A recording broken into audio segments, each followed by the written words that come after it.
Thank you so much for the introduction on that. Hello, everyone. I certainly want to thank you for the opportunity to be here today. Again, my name is Alan Randall. I'm a business development manager within our Milliken Chemicals Plastics Additives business.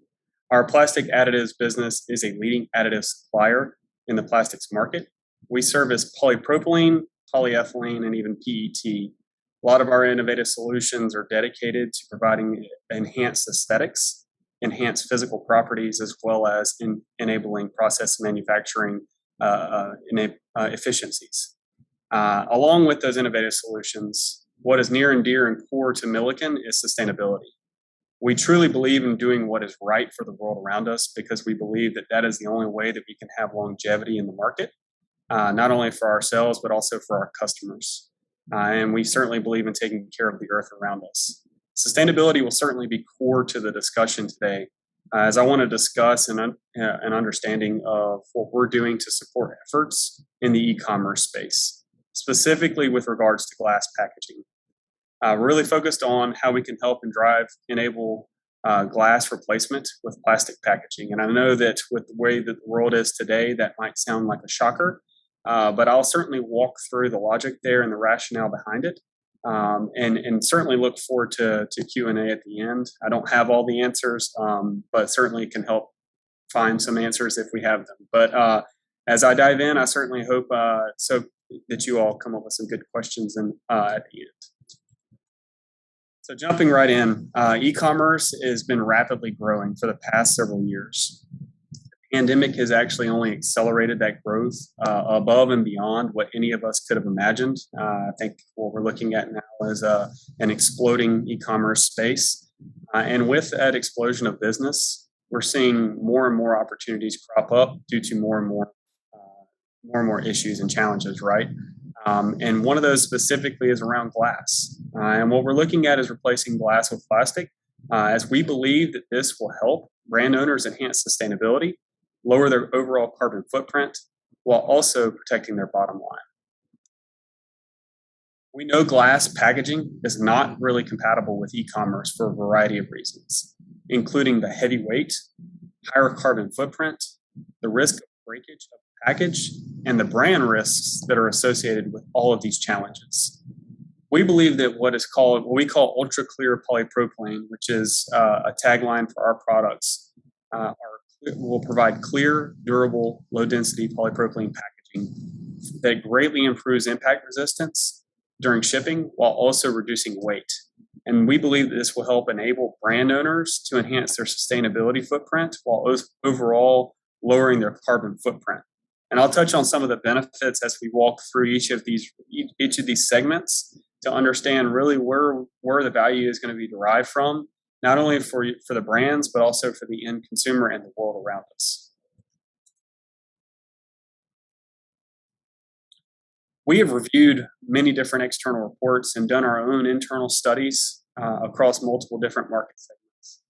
But the fact is when you normalize for product volume within the package or product weight within the package, glass packaging is on average 10 times heavier than its plastic packaging alternative. And that ratio seems to be even a bit higher whenever you compare to polypropylene package due to its density advantage over other materials. What's even more interesting and more alarming is the fact that that is only really looking at primary packaging. When you consider the need of secondary packaging to protect the internal package, that primary package, glass packaging typically requires 2 to 4 times the secondary packaging that its plastic alternative requires. Glass is just not a sustainable solution in any sense of the word when you consider all these factors. And to really dive in deeper on this topic, on the left here, you can actually see some home ordered goods. These are actually glass bottles of salad dressing. In each one of these, there were at least 3 to 4 different layers of secondary packaging to protect that primary package. Whenever I've ordered plastic salad dressing bottles or other plastic bottles, it has been around half of that secondary packaging. On the right here, you can actually see 4 different commercial examples. A Pellegrino water bottle, peanut butter jar, a maple syrup bottle, and a grape jelly bottle. What we've done is we've purchased the same volumetric material for each of these in glass and plastic. And what you can see here is the glass package ranged from 7 to 14 times heavier than its plastic alternative in that same volumetric form. And there was actually a 2016 study that was done, and the results were very similar, where there was on average 10 times heavier and 2 to 4 times more secondary packaging. We certainly can try to connect you to those studies if there's further interest. So what is the right alternative? I've touched on it already, but polypropylene, we believe, has become a front runner in sustainable packaging thanks to its low carbon footprint, its lightweight, and recyclability. Polypropylene consumes the least amount of energy during production and least amount of water during production, and also produces the lowest carbon footprint, lowest CO2 emissions when compared to glass and many other transparent plastics. And thanks to its lower density, switching to polypropylene reduces the absolute amount of waste that a company will put out in their products. Packaging made from polypropylene can be recycled many times over, and while there is currently much work to do to build up the infrastructure around polypropylene recycling, and we certainly recognize and acknowledge that and are certainly not hiding from that fact, there is much investment going on, which leads to a high level of confidence in polypropylene's future as a post-consumer recycle option. And with the breadth of end-use applications that polypropylene can be recycled into, it gives us even a higher level of confidence of polypropylene's future. And I've showed an example here at the bottom. This is actually from a Nestle website, an article where they highlight their Nature Nest baby food. And in here, they're using life cycle analysis to determine the environmental impacts of their packaging. And in this specific example, we see the transition out of a traditional glass jar into a lightweight plastic bowl. And what was stated here is that it helps deliver a 25% reduction in CO2 emissions and energy consumption in production and transportation. So when we peer out over the horizon to 2030, 2025, 2030 and beyond, and looking at all the goals that many brands and retailers have of impact on the environment, we believe that this is just one step along the way where you can utilize a packaging solution that allows you to hit those targets long term. And while public perception is important and plastic in the ocean is bad, and we recognize that, and truly there is work to do, I am encouraged that whenever we start talking about sustainability, that we're seeing more and more and an increased use of life cycle analysis as a scientific measure of sustainability, not just one aspect, but the holistic picture. And when you run the life cycle analysis, the weight differential between glass and plastic leads to lower material use with plastics, which heavily influences the life cycle analysis output. And in a typical polypropylene versus polypropylene versus glass life cycle analysis, in 15 of the 16 environmental impact categories provided, and we utilize the Gabby software through Sphera. In 15 of those 16 environmental impact categories, polypropylene was advantaged by roughly 60% over glass.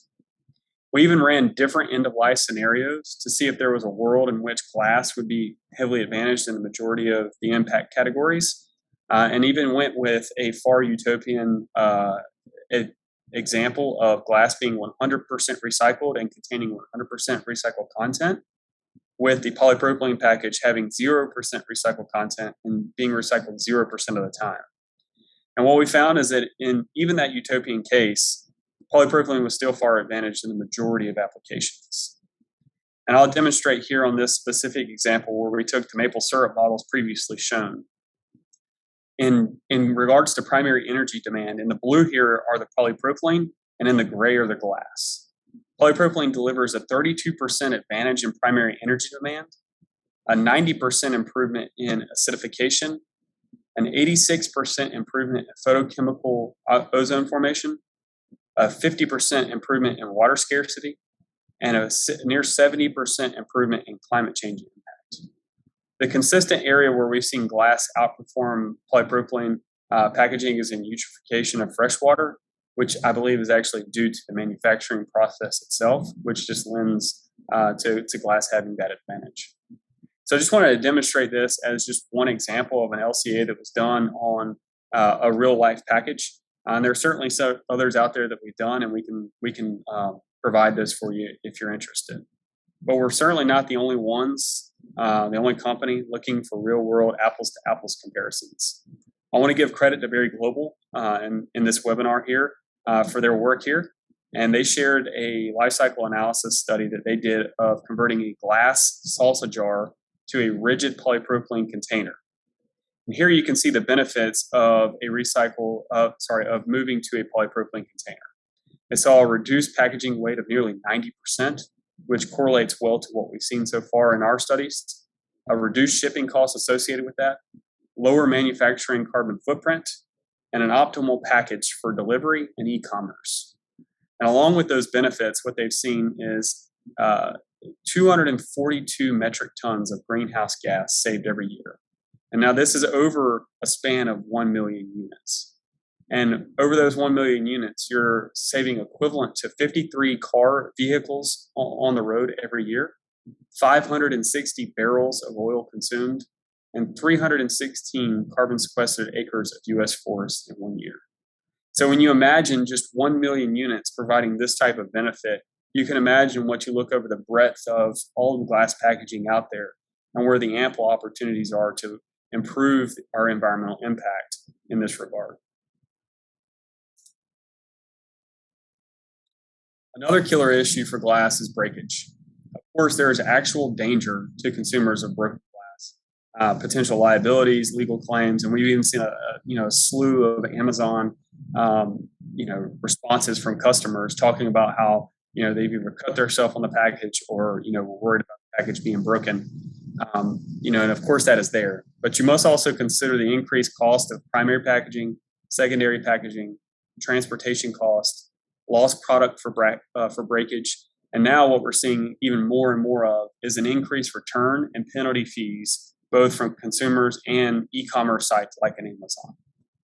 And so as you start to take a lot of that into account, and this change of behavior that the consumer has to undergo to take the utmost care that they don't cut themselves, there's a lot of inconvenience built into that, not only for the brand, but also for the consumer. So whether it's danger of broken glass, the inconvenience factor itself that we just touched on, the slew of negative sustainability that we touched on, brands are considering the impact of their image. And while this is difficult for us in our position in the value chain to quantify, we do know of many major brands that are continuing to increase their investments in better understanding all of the consumer experience of the packages that they put out there to meet the identified consumer needs. And so when you look at glass objects out there that we consider high risk, oils, condiments, dressings, sauces, toppings, different things of that nature, there's just a wide range of areas where there's easy opportunities to go out and make a vital impact on the world around us. And not only that, but we really believe that helping drive a lot of this innovation is going to help brands improve and secure their image while avoiding losing any customers from any bad experience. And really what we're talking about here, when I talk about high clarity polypropylene, our Millad NX 8000 product line is helping to enhance clarity of polypropylene above and beyond what we've seen in the past.